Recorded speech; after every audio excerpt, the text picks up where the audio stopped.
আজকে সকালবেলা ঘুম থেকে উঠে চলে আসলাম আমাদের হাঁসের খামারে। এখানে এসে দেখি হাঁসের খামারে কাদা হয়ে গেছে বৃষ্টির কারণে। তাই কি করব, ডিমের সাথে কাদা লেগে আছে, সেই ডিমগুলোই নিয়ে চলে আসলাম বাড়িতে।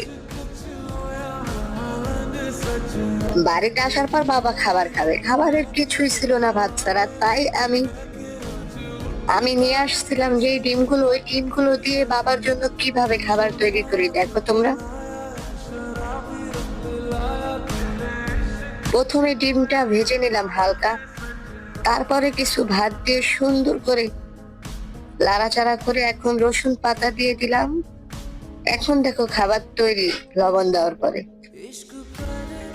বাবা তাড়াতাড়ি আসো, খাবার তৈরি।